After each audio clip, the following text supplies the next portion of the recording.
पिछली बार एक और इस बार चेंज है जो मैं देख रहा हूँ। क्या? पिछली बार आपके पास iPhone 15 था, अब आपके पास कौन सा है अब इस बार? iPhone 16 Pro Max. Right. In Thailand, it is so easy to monks having an iPhone, especially city monks. Right. तो पिछली बार ना बहुत से लोगों ने ये सवाल किया, तो मैं चाहता हूँ कि हम इसको भी एड्रेस करें। Yeah. कि अब जैसे पिछली बार आपने कहा था कि मैं ब्रह्मचारी पालन करने की कोशिश कर रहा हूँ, हाँ. पूरी तरह से नहीं हुआ। सो कोशिश में अपग्रेड भी चलता रहेगा? नहीं, डाउनफॉल भी होता है।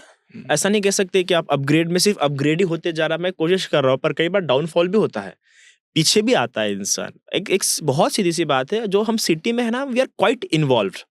कहीं ना कहीं संसार में जो हम सिटी में रहते हैं, specially those who use such iPhones, expensive iPhones, so they are quite involve in संसार, they are quite attach, but not like जो नॉर्मल पीपल जैसे अटैच्ड होते हैं ना, वैसे अटैच नहीं होते हम लोग। जैसे अगर मेरा आईफोन गिर भी गया, मुझे दुख नहीं होगा यार। बहुत लंबे समय तक मुझे मेरे मन में चलता रहेगा कि आईफोन टूट गया, आईफोन फूट गया, अब क्या होगा। नहीं, ये नहीं चलेगा। एक नॉर्मल इंसान शायद से परेशान हो सकता है, व्याकुल हो सकता है।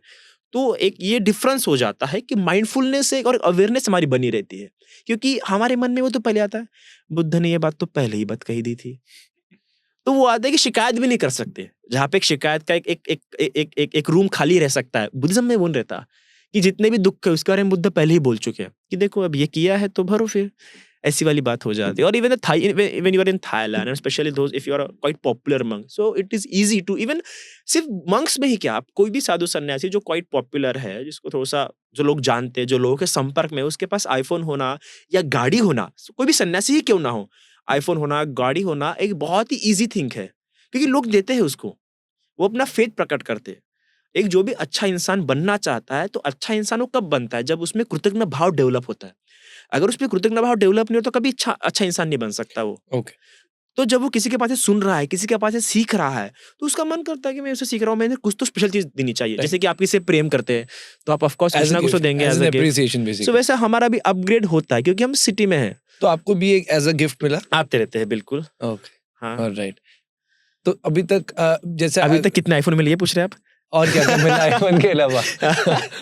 नो, ज्यादातर हम गिफ्ट लेते नहीं है, मतलब मोस्टली देना, मतलब ऐसा हम उतना नहीं करते। आईफोन इसलिए मिलता रहता है कि आईफोन की ऐसा बैटरी उतरती रहती है ना, फिर वो ढंग से काम नहीं करता है, तो लोग इतने समझदार है कि अपडेट करते रहते हैं। Okay, got it. तो अब और वैसे भी यूज भी रहता है, हमारे चैनल्स वगैरह है, जो हमारा एक ऐप है बहुत हेवी होता है, त्रिपिटक ऐप, तो वो काफी हैंग मारता है नॉर्मल फोन में, सो ऑफ कोर्स फिर हमें जरूरत पड़ती है। राइट।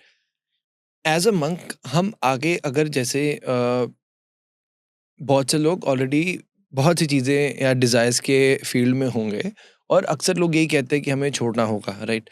आप भी ये कहते हैं कि ब्रह्मचर्य पालन करने की मैं कोशिश कर रहा हूँ। तो फ्यूचर में आप हम इंसान को अगर डिटैच होना है, अगर कल को अगर आपको ऐसा लगे कि मुझे आईफोन छोड़ना है, तो ये स्टेट माइंड में आती है या ये ज़रूरी भी नहीं है? आईफोन छोड़ना है, देखो सबसे पहले आईफोन छोड़ सकते हैं अभी। ये कोई ऐसा, मतलब हमारे लिए कोई बड़ी चीज़ नहीं है, ये लाइफ में वैल्यू नहीं रखती हमारी उतनी कि छोड़ने में हमें दुःख होगा। कोई बड़ी बात नहीं, अब किसी और हो गया तो छोड़ देंगे, कोई बड़ी बात, हमको काम नहीं तो क्या? काम है, देखिए सबसे एक मंक लाइफ में जो सबसे इंपॉर्टेंट है यूटिलाइज़ेशन, कि मेरा ये किस काम में आ रहा है। अगर मेरे काम में नहीं आ रहा तो मुझे कोई बात नहीं है। हाँ, अगर मेरे काम में आ रहा है तो मुझे सोचना पड़ेगा अब इसके रेप्लिका में मैं क्या यूज़ करूँ फिर? अगर यूटिलाइज़ेशन है तो ये सोचना पड़ेगा रेप्लिका में क्या है? यूटिलाइज़ेशन नहीं तो ओके, उतनी कोई बड़ी बात नहीं है। ओके। और सबसे पहले जो सबसे डिफिकल्ट जो थिंग होती है, इमोशनल अटैचमेंट। मटेरियलिस्टिक अटैचमेंट तो मंक के लिए बहुत ईज़ी होती है, बहुत ईज़ी होती है।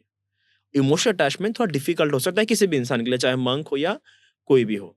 Okay, okay, got it.